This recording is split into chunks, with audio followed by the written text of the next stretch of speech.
Assalamualaikum warahmatullahi wabarakatuh. Kembali lagi di channel Cipta Cerita Diary. Dan pada kesempatan malam hari ini, gua akan membawakan sebuah kisah yang dimana kisah ini ditulis oleh twitternya @bristory dengan judul Jalan Lintas Sumatera, episode Hantu Kebun Bambu. Tapi sebelum masuk ke ceritanya, alangkah baiknya bagi kalian yang belum subscribe, kalian bisa bantu kami dengan mengklik tombol subscribe yang ada di bawah ini agar channel kami menjadi semakin lebih berkembang dan kami menjadi semakin lebih bersemangat dalam membawakan konten-konten kisah horor buat kalian. Oke, tanpa perlu banyak basa-basi lagi, mari kita langsung saja ke ceritanya.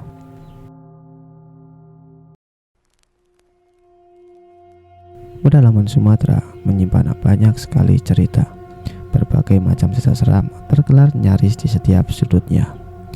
Salah satu teman kami akan menceritakan pengalamannya ketika mengalami kejadian mengerikan di perkebunan bambu di dalam hutan Sumatera.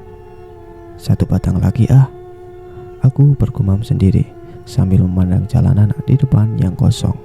Gak ada kendaraan sama sekali, hanya gelap tanpa penerangan. Aku duduk sendirian di depan gubuk kecil di pinggir jalan yang letaknya di tengah-tengah antah berantah di belantara Sumatera. Gak tahu pasti di daerah mana aku berada saat ini. Dan hampir jam 12 tengah malam, ponselku tiba-tiba mati kehabisan baterai. Sempurna. Kuhisap dalam-dalam rokok di tangan. Lalu aku hembuskan asapnya perlahan sambil berpikir hendak melangkah kemana sebaiknya. Aku masih terus duduk di kursi kayu panjang yang lembab ini, belum bisa memutuskan mau lanjut perjalanan kemana. Sempat berniat untuk kembali saja ke daerah di mana aku diturunkan oleh bis malam yang aku tumpangi tadi. Tapi jaraknya sudah cukup jauh dan akan memakan waktu lama lagi. Ditambah aku juga sudah lupa jalan arahnya. Tapi kalau ingin melanjutkan jalan ke arah barat, mengikuti jalan yang lumayan besar ini, juga nggak tahu harus akan berjalan berapa jauh lagi sampai menemukan setidaknya kota kecil untuk bermalam. Sampai akhirnya rokok di tangan ini habis. Aku pikir sudah saatnya bergerak. Gak bisa juga aku menunggu di tempat ini sampai pagi. Kemudian aku bangkit dari duduk dan memutuskan untuk melanjutkan perjalanan ke barat dengan berjalan kaki mengikuti jalan aspal ini. Aku masih yakin kalau jalan yang sedang aku susuri ini masih termasuk jalan lintas yang dijadikan jalan utama oleh kendaraan yang melintasi Pulau Sumatera. Tapi kalau memang ini jalan utama, kenapa sepinya begini? Kosong, sama sekali gak ada kendaraan yang melintas. Permukaan jalan masih basah akibat guyuran hujan sebelumnya. Kanan kiri jalan hanyalah gelap menaungi pepohonan yang tinggi yang berdiri cukup rapat. Gak ada suara sama sekali kecuali suara langkah kakiku sendiri. Pijakan sepatu yang bersinggungan dengan permukaan aspal, ya, hanya suara itu saja. Tipikal jalan di lintas pedalaman Sumatera. Jalannya berliku banyak tikungan disertai dengan tanjakan serta turunan. Semuanya nyaris dibakari oleh pepohonan tinggi dan rindang. Udara gak ada pergerakan, namun dinginnya mulai terasa. Langit sama sekali gak berbintang, hanya abu pekat awan yang masih kelihatan menggantung menyisakan uap air. Dan semoga jangan dulu turun hujan lagi. Agak goyah nyaliku ini sebenarnya. Berjalan di daerah seperti ini agak menyeramkan. Tapi gak ada jalan lain selain terus melanjutkan langkah. Sampai seenggaknya aku menemukan perumahan penduduk yang mungkin bisa aku tumpangi untuk bermalam.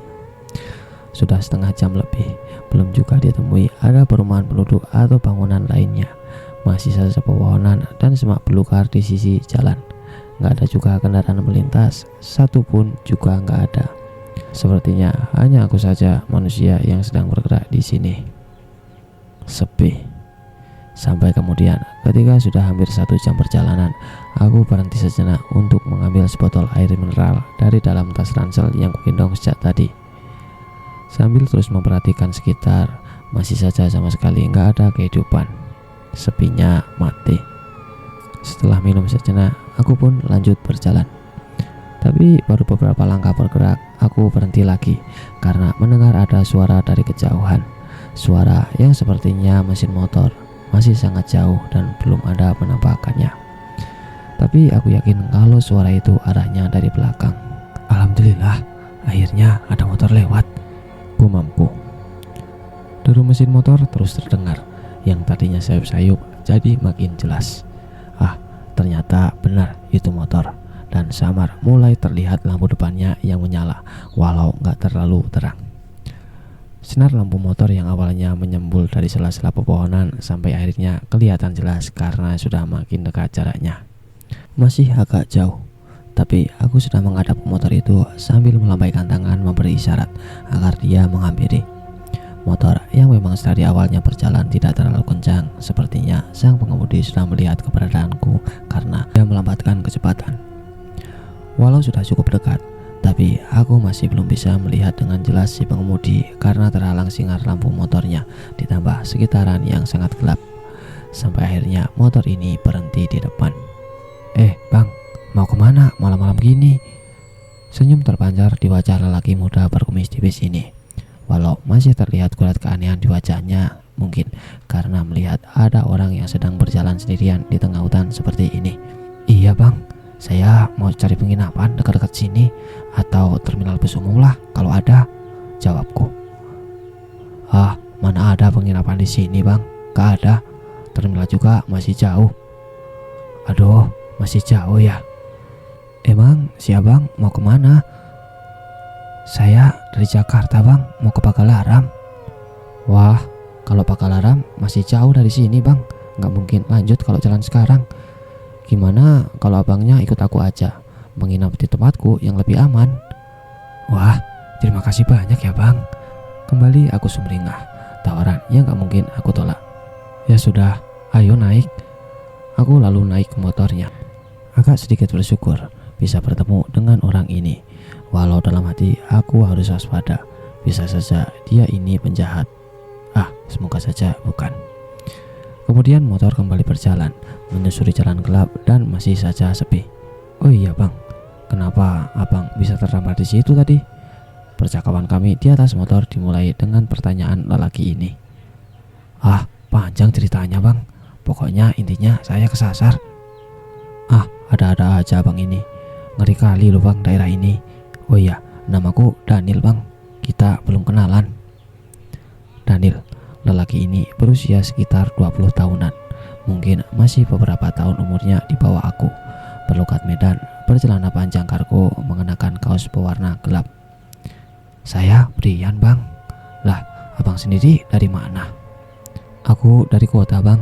Terus singgah sebentar ke tempat teman, tapi malah kemalaman karena kasihkan ngobrol, jawabnya sambil menyebutkan nama kota yang gak terlalu jelas aku dengar, ditutup dengan tawa.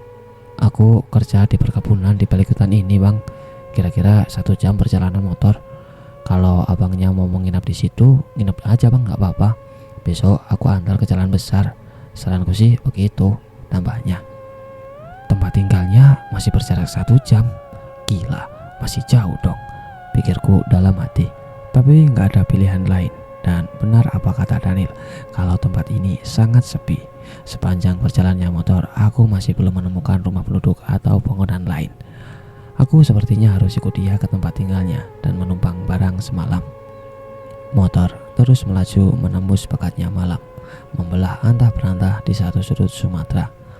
Desir angin yang makin dingin menerpa wajah.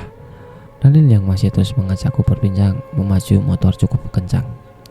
Agak aku cepatin dikit ya bang, supaya bisa cepat sampai, ucapnya. Aku mengiyakan. Gak berapa lama kemudian, Daniel membelokkan motor ke arah kiri, turun dari jalan aspal, kemudian masuk ke jalan tanah biasa yang gak terlalu lebar. Nah, dari sini jalannya agak jelek ya bang, maaf, kata si Daniel. Beberapa kali aku harus menahan nafas karena memperhatikan jalan dan sekitar. Sungguh pemandangan yang cukup menyeramkan, seenggaknya buat aku yang terbiasa hidup di kota besar. Tapi beda dengan Daniel, dia terlihat biasa saja. Mungkin karena dia sudah terbiasa dan hafal dengan jalur yang sedang kami lalui ini. Setelah berganti ke jalan tanah yang terlihat di sekeliling lebih suram dari jalan aspal tadi. Menurutku, di jalan aspal sebelumnya yang masih termasuk jalan lintas Sumatera sudah cukup menyeramkan. Tapi di jalan tanah ini malah makin menyeramkan suasananya. Pepohonan makin rindang, jalanan bergelombang, tanjakan serta turunan, dan sepertinya makin kecil kemungkinan untuk menemukan rumah penduduk apalagi keramaian. Sementara itu, si Daniel terus memacu motor walau tak sekencang sebelumnya. Dan pada beberapa titik, aku memutuskan untuk memejamkan mata, gak berani melepas pandangan menatap gelap sangat pekat yang belum pernah aku temui sebelumnya. Agak seram ya bang, hehehe. Tapi tenang aja, sebentar lagi kita sampai kok. Dani bilang begitu. Aku gak menjawab apa-apa, hanya bisa diam sambil mulai berdoa sebisanya. Pada kanan dan kiri jalan, berbagai jenis pepohonan aku lihat. Bukan hanya satu jenis, jadi sepertinya yang sedang kami tembus ini adalah hutan belantara. Di tengah-tengah lamunan kengerianku, tiba-tiba Daniel menghentikan motor. Ada apa bang? Tanyaku. Jadi gini bang, aku mau ngambil jalan potong. Biasanya kalau sedang sendirian, aku memilih lewat jalan memutar, jawab Daniel yang tentu saja memancing pertanyaan dariku. Emang kenapa bang? Jadi jalan potongnya agak sedikit seram ya, karena lewat kebun bambu. Jalannya kecil dan lebih kedap dari ini karena banyaknya pohon bambu. Sedangkan jalan memutar lebih enak, gak begitu seram, tapi lebih jauh. Karena sekarang aku ada teman, jadi gak apa-apalah kalau lewat jalan potong, jawab si Daniel. Oh ya udah bang, terserah bang aja, saya kan gak tahu jalan. Baiklah, kalau gitu kita jalan ya, ucap si Daniel. Tapi sebelum jalan, sejenak Daniel terlihat bibirnya komat-kamit membaca doa. Menambah ketakutanku saja. Lalu motor mulai melaju, derunya gak sekencang sebelumnya. Benar kata Daniel, kalau jalan potong ini jalannya kecil dan bergelombang, lebih terlihat seperti jalan orang, bukan jalan kendaraan. Makanya motor jadi gak bisa melaju cepat. Kali ini Daniel gak banyak bicara, dia fokus mengendalikan motor. Aku juga melihat kalau sedikit demi sedikit pohon bambu mulai muncul kelihatan, satu persatu terlihat berdiri di pinggir jalan. Sepertinya kami mulai masuk ke perkebunan bambu, seperti yang Daniel bilang tadi. Ini ya bang, kebun bambunya, tanyaku ketika pohon bambu makin menguasai pemandangan sekitar. Iya, jawab Daniel pendek. Motor terus melaju, menyusuri jalan setapak yang kanan dan kirinya ini sudah dipenuhi oleh pepohonan bambu yang rapat. Tempat ini jauh lebih menyeramkan dari sebelumnya, aku bisa merasakannya. Cukup lama kami membelah menyusuri pepohonan bambu ini. Nyaris setengah jam kami terus disuguhi sesaknya batang bambu, sampai ketika kami berhasil menemui jalan agak lebar tapi masih jalan tanah. Syukurlah, aku sedikit lega karena sepertinya kami kembali bertemu jalan utama. Udah aman bang, hehehe, ucap si Daniel. Sialan, aku kira Daniel ini gak ketakutan, ternyata sama sepertiku. Bentar lagi sampai bang, Daniel bilang begitu ketika motor kembali melewati jalan yang sekiranya bukan pepohonan bambu lagi, berganti seperti semula dipenuhi oleh pohon lain yang tinggi, besar dan rindang. Sangat berharap apa yang Daniel bilang itu benar. Aku sudah lelah fisik dan mental. Perjalanan dari Jakarta sejak kemarin sungguh menguras habis tenaga. Ingin rasanya aku merupakan badan ini dan tidur lelap. Nah, itu rumah kami bang, ucap Daniel dengan nada gembira. Benar, dari kejauhan aku melihat ada satu rumah gak terlalu besar yang berdiri dalam gelap, berdiri di tengah-tengah hutan belantara ini.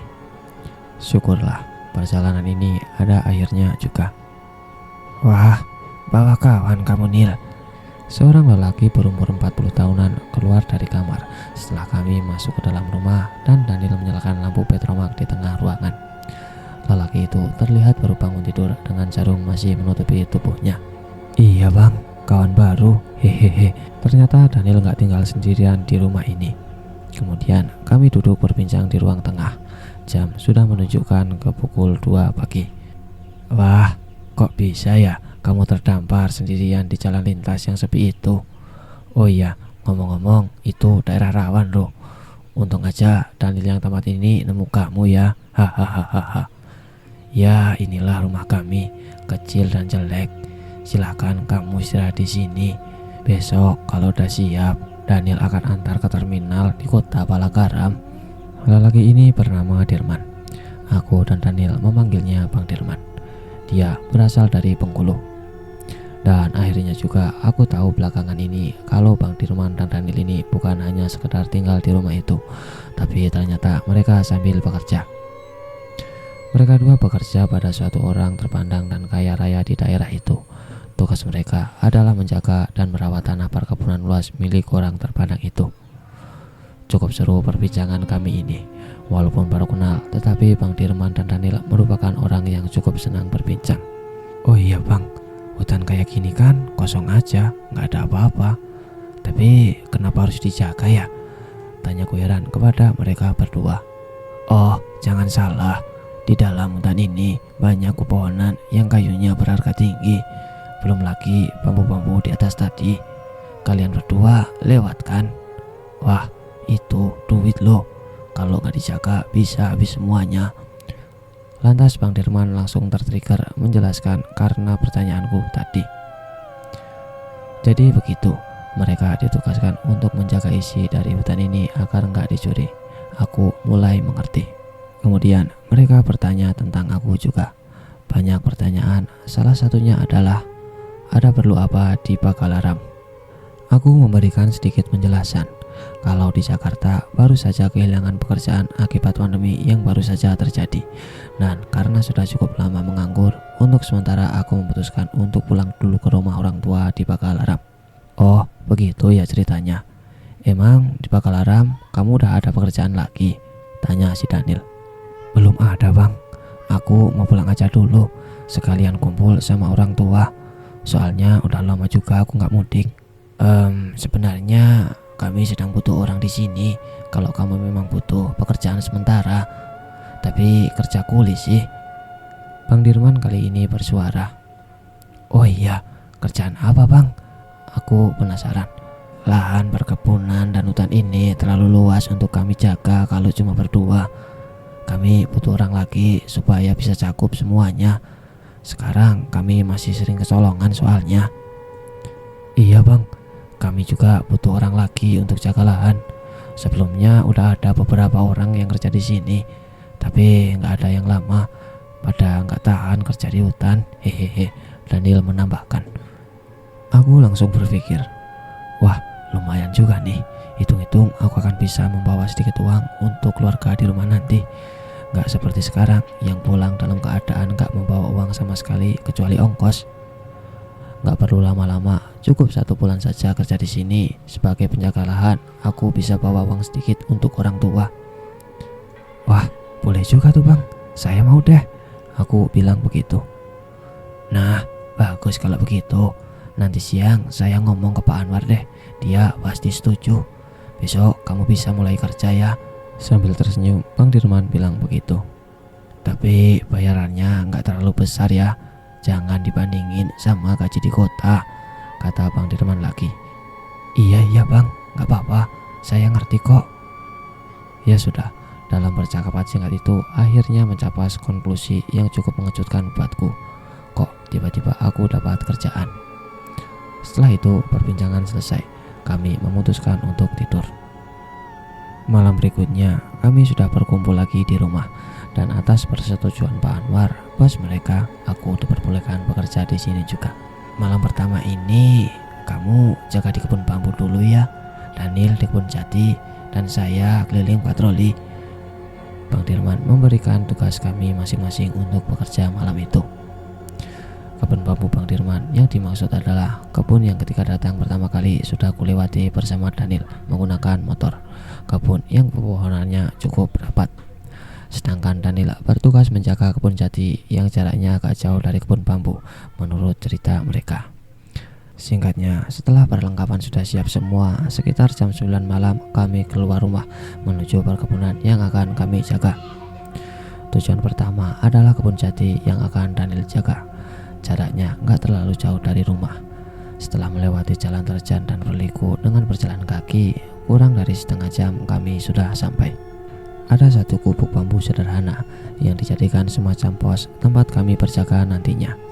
Gubuk ini nggak terlalu besar, Kira-kira hanya cukup untuk 4 atau 5 orang saja di dalamnya. Setelah berbincang sebentar di gubuk itu, kemudian aku dan Bang Dirman lanjut perjalanan menuju kebun bambu yang akan aku jaga. Sementara Danila tinggal di kebun jati yang akan dijaganya malam itu. Nah, perjalanan menuju kebun bambu ini sedikit lebih jauh dan menantang, karena beberapa kali kami harus melewati jalan menanjak dan sempit. Tapi walaupun terasa lama, akhirnya sampai juga. Sama dengan kebun jati tadi, kebun bambu ini juga ada gubuk kecilnya yang digunakan sebagai tempat berjaga buatku nanti. Nah, kita sudah sampai. Kamu berani kan? Tanya Bang Dirman. Iya bang, aku berani. Walaupun begitu, tetapi tetap saja aku agak gentar nyali ketika melihat suasana di kebun bambu ini. Pepohonan bambu yang nyaris rapat, gelap, sama sekali nggak ada pencahayaan. Tapi di gubuk kecil ini ada lampu minyak tanah yang bisa dinyalakan nantinya, yang membuat nyaliku agak ciut ketika sadar kalau tempat ini jauh dari mana-mana, jauh dari pemukiman, apalagi keramaian. Sepinya nggak terkira. Mungkin hanya kami bertiga manusia yang ada di dalam hutan belantara Sumatera ini. Tapi ya sudahlah, karena sudah terlanjur mengiyakan untuk mengambil pekerjaan ini, aku akan jalani saja sampai nanti mana. Pian, saya keliling dulu ya. Habis itu ke tempatnya Daniel, baru kesini lagi.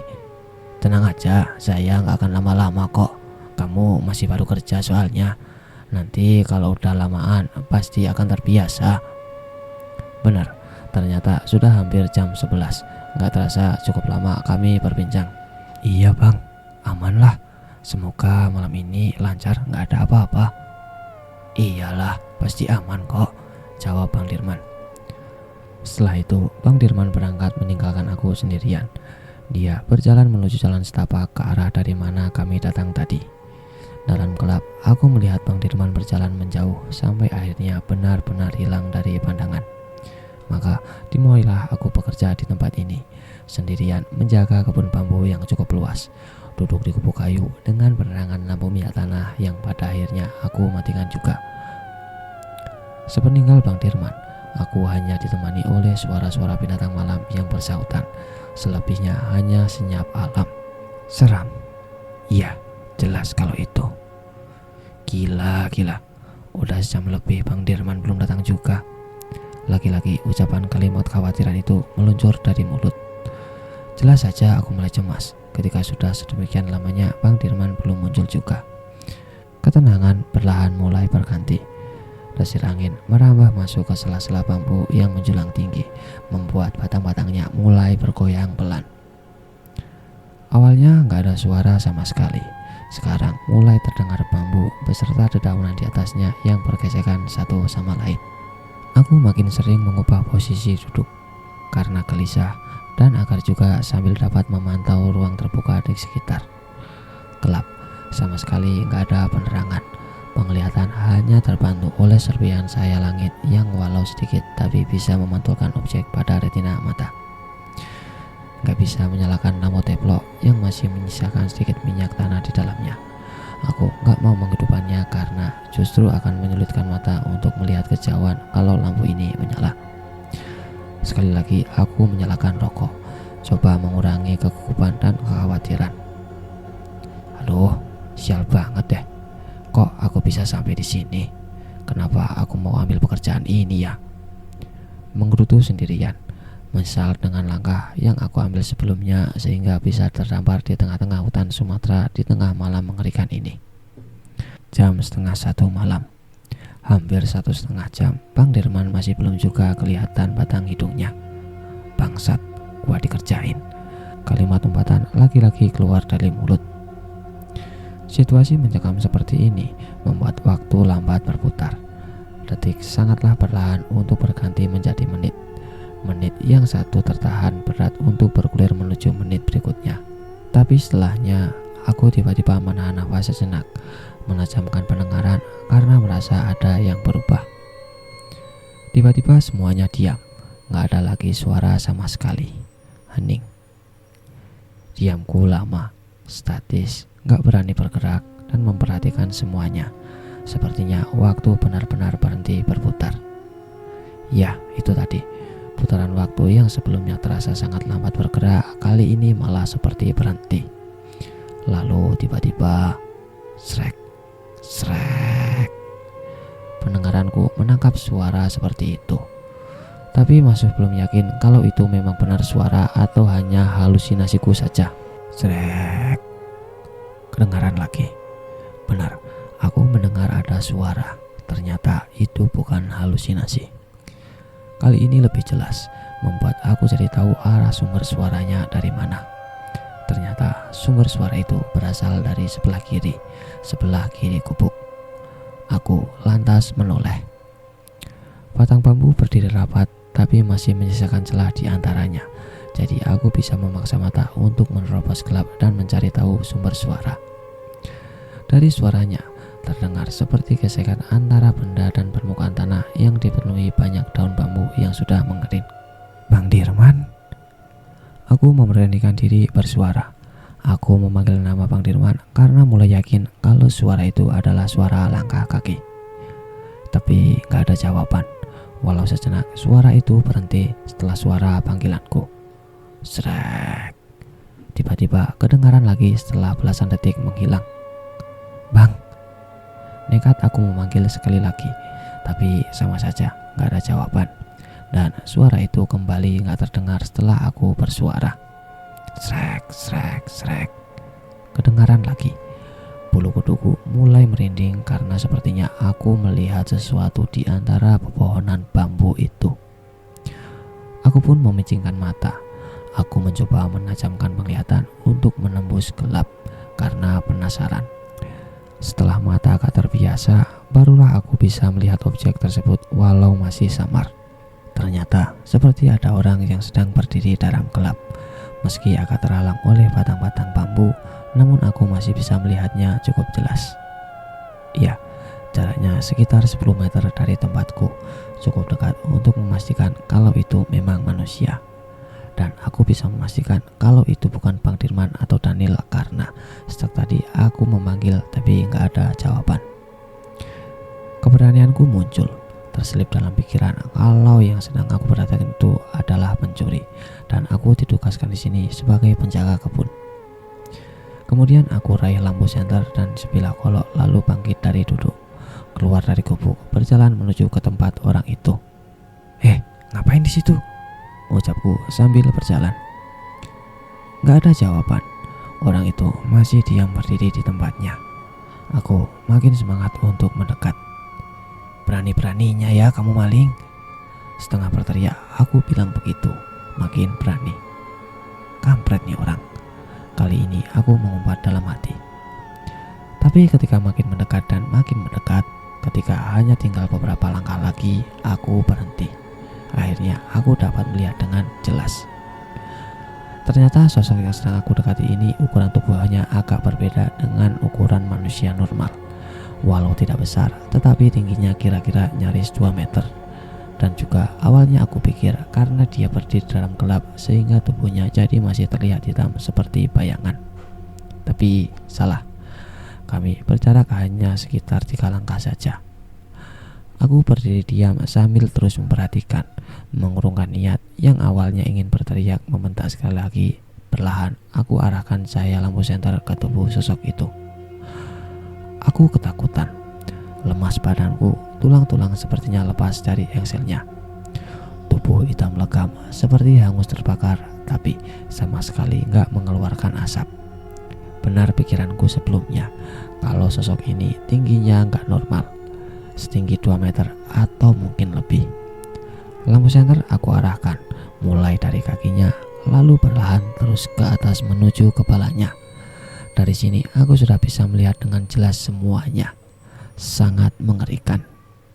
Tapi cahaya lampu senterku tertahan di lehernya.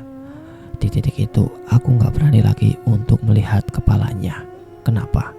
Karena dalam gelap aku bisa melihat kalau kedua matanya berwarna merah menyala. Kira-kira makhluk apa ini? Gemetar tanganku sambil memegang senter. Seperti mati, aku gak bisa menggerakkan tubuh. Sangat ingin lari dari situ, tapi gak bisa. Sama sekali gak mampu. Hanya berdiri diam dalam ketakutan. kami pun berhadapan sangat dekat. Hingga sampai ketika terdengar suara lagi, suara langkah yang bunyinya sama dengan yang aku dengar sebelumnya. Kali ini suaranya berasal dari sebelah kanan. Srek, srek, srek. Aku menoleh ke kanan, lalu mengarahkan lampu senter ke sana. Ternyata cahaya senterku menangkap satu lagi sosok seram yang perawakannya nyaris sama dengan yang sedang berdiri di hadapan. Bedanya adalah yang ini tubuhnya lebih besar dan tinggi, dengan kedua matanya yang menyala merah juga. Seram.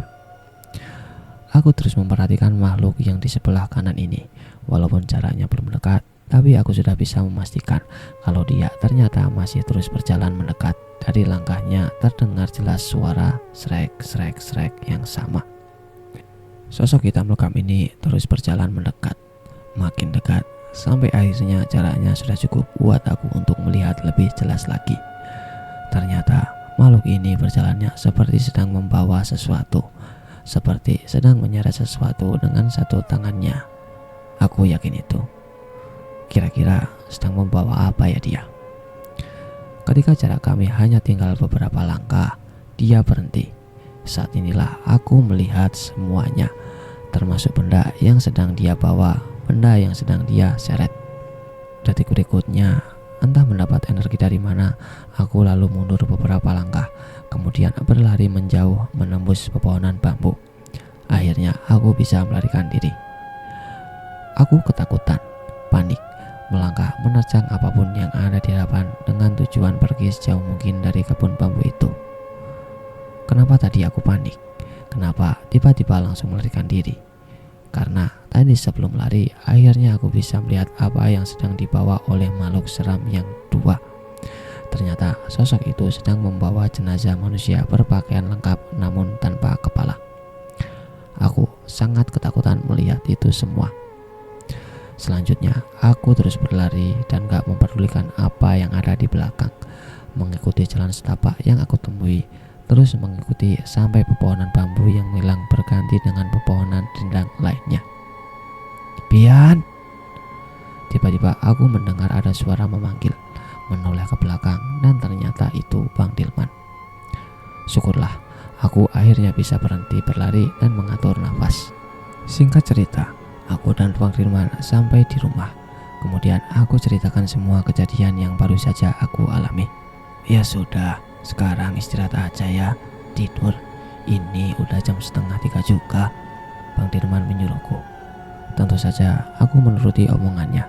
Gak mau aku balik lagi ke kebun bambu itu lagi. Jadi Bang Dirman cerita kalau dia sempat ketiduran di pondokan tempat Daniel jaga, yang rencananya hanya sebentar, jadinya malah lama. Makanya dia gak nongol-nongol lagi ke tempatku tadi. Keesokan paginya aku terbangun jam 7 di rumah itu. Di ruang tengah aku sudah ada Bang Dirman dan Daniel. Abang, sudah bangun ya bang? Sini ngopi dulu bang. Sumringah wajah Daniel menyapaku. Di meja yang sudah ada singkong rebus dan kopi untuk sarapan. Oh iya bang, tadi malam katanya lihat hantu ya? Lagi-lagi Daniel yang bicara. Kemudian sekali lagi aku menceritakan semuanya. Kali ini lebih detail. Hantu kebun bambu itu sudah menjadi perbincangan orang-orang desa sekitar dari dulu. Emang serem sih, ucap Bang Dirman. Jadi gimana nih? Masih mau kerja di sini kan? Masa baru 2 malam udah nyerah? Lanjut Bang Dirman lagi. Enggak deh bang, makasih. Saya lanjut pulang aja ke Pagalaram, jawabku. Iya, aku memutuskan gak ngambil tawaran pekerjaan ini dan lebih memilih untuk melanjutkan perjalanan pulang. Aku udah gak tahan dengan teror yang mungkin akan aku alami lagi kalau tetap tinggal di tempat ini.